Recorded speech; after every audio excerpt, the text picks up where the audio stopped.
How could a luxury ocean liner, once the epitome of elegance and adventure, transform into one of the most haunted places in the world? The RMS Queen Mary, now docked permanently in Long Beach, California, and operating as a tourist attraction and hotel, holds far more than memories of glamorous passengers and wartime heroics, from guests having their blankets mysteriously tugged away in the dead of night, to eerie, childish giggles echoing down the hallways, and the anguished cries of long-dead crewmen calling for help. The Queen Mary certainly has no shortage of spine-chilling encounters. Over the years, countless visitors have shared chilling stories, and some have even captured compelling footage of the ship's spectral residents. So step aboard this episode of Phantom Trails and get swept into a realm where history and hauntings intertwine, where the darkened staterooms, silent corridors, and echoing decks all bear traces of souls that may never have left. Reports of paranormal activity began almost as soon as the Queen Mary settled into her retirement home in Long Beach, California, in 1967. Workers preparing the ship for her new life as an attraction reported eerie encounters, glimpses of shadowy figures out of the corners of their eyes, faint snatches of conversations echoing through empty rooms, and tools that would mysteriously vanish, only to reappear in distant parts of the ship where the owners had never been. The late psychic Peter James, who devoted much of his career to exploring and documenting the Queen Mary's hauntings, claimed there were at least 600 spirits lingering on board, and possibly more, still waiting to reveal themselves. One such spirit is the enigmatic White Lady, a ghostly figure who seems to embody the ship's glamorous past. Step into the Queen Mary's Queen's Salon, and you might feel the echoes of laughter, hear the soft tinkling of a piano, or sense the rustle of evening gowns from another era. Guests and staff alike have reported sightings of this elegant apparition, often leaning against the grand piano or gliding across the floor in a radiant white gown. Like many of the Queen Mary's ghosts, the White Lady refers to a specific chapter in the ship's varied history. In this case, it's first, the glory days when this transatlantic steamer was filled with the world's elite. The Queen Mary first set sail in 1936, destined to be a floating palace to transport high society with unparalleled luxury. She was a masterpiece of Art Deco design, dazzling passengers with amenities that could rival the finest hotels of the time. Lavish dining rooms offered 5-star meals, and elegant lounges were the perfect backdrop for afternoon tea or an evening cocktail. There were swimming pools, daily radio broadcasts, a kennel for passengers' pets, a children's nursery, and even a hospital on board. And she was swift, famously winning the coveted blue ribbon for the fastest transatlantic crossing, a title she held for over a decade. Her speed was legendary. In just 4 days, she could whisk her passengers from England to New York at a top speed of 32 knots. Famous faces abounded on the Queen Mary in her prime. Stars like Judy Garland, Audrey Hepburn, Elisabeth Taylor, Bob Hope, and Bing Crosby all crossed the Atlantic in her opulent suites, mingling with royalty and political leaders. On one occasion, the ship's departure was delayed by 18 minutes, as Clark Gable shared a lingering goodbye with his love interest on the dock below. But as vibrant as those golden years were, they've left an echo that seems to linger, unwilling to be forgotten. Carol Layden was a server who had worked on the ship for 14 years before her first chilling encounter at the Queen's Salon. One day, she instinctively picked up a cup of coffee and walked out to the tables, where she noticed a strikingly beautiful woman in what seemed to be a 1940s cocktail dress. The woman's dark hair was elegantly styled, her face unadorned, and her skin pale. She seemed rooted to the spot, unmoving, as if suspended in time. Carol turned away for just a moment, and when she glanced back, the woman had vanished, leaving nothing but the haunting impression of her presence.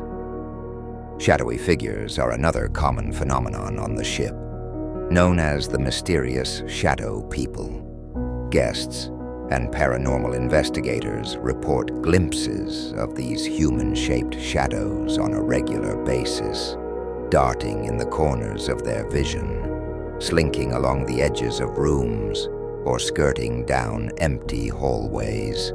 Some have even captured them in photos, haunting proof that the spirits of the Queen Mary's glory days may still be on board.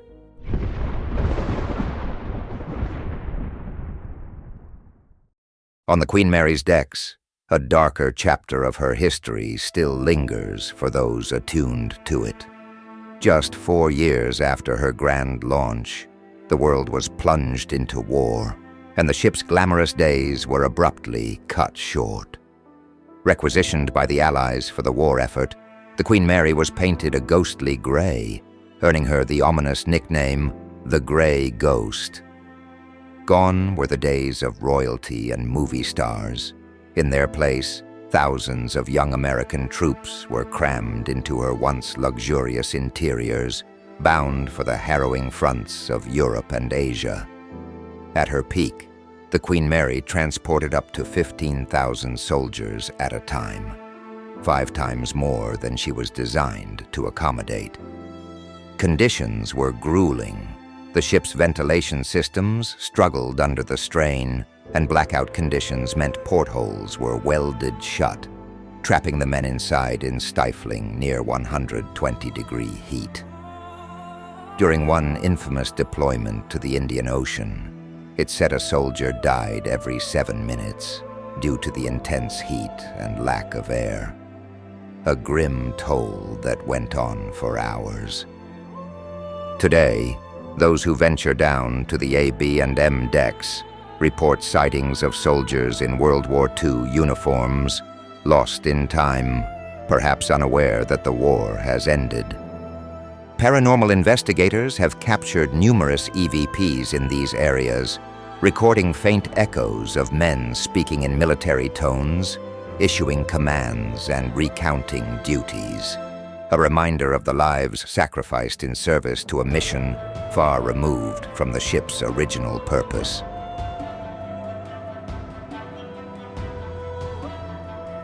At one point in her wartime travels, the meals served on board the Queen Mary became barely edible, sparking unrest among the troops. As tensions over the poor quality of food escalated, the captain had to call in a cruiser from their convoy to prevent a full-blown mutiny.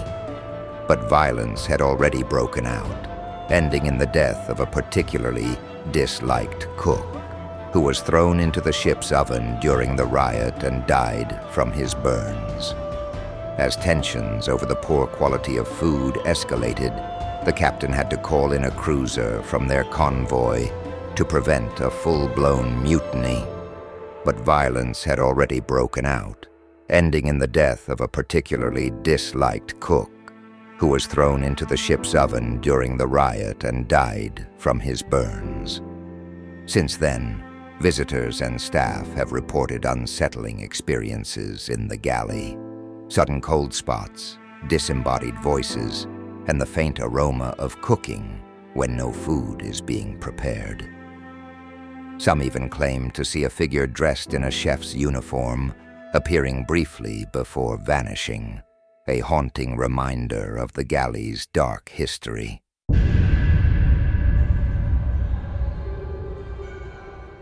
Another part of the ship with strong residual energy from the World War II era is the engine room.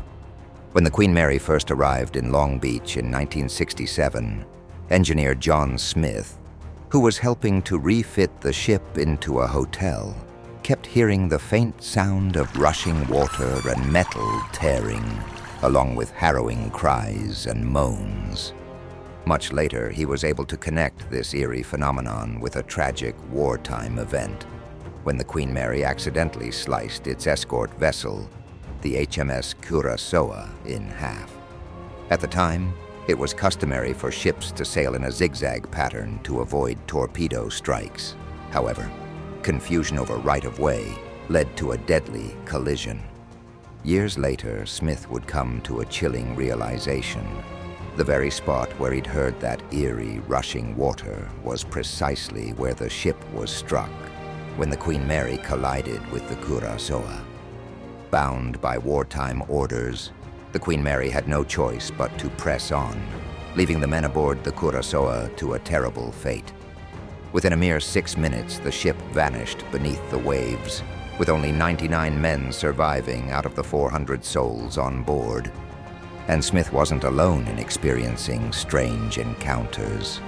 Others, too, claimed to have heard ghostly sounds, like the desperate pounding of dozens of hands against the hull, as if the lost souls were begging to be saved from a watery grave.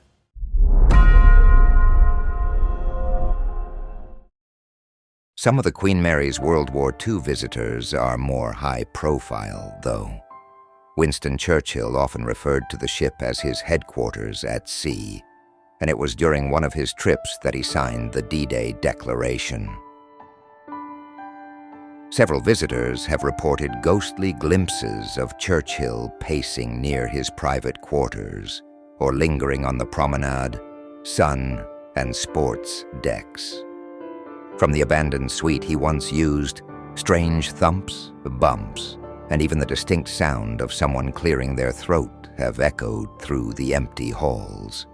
And perhaps the eeriest phenomenon of all is the unmistakable smell of thick cigar smoke hanging in the air near his suite and on the M deck, despite the strict no-smoking rule in those areas, as if Churchill himself might still be enjoying one last cigar.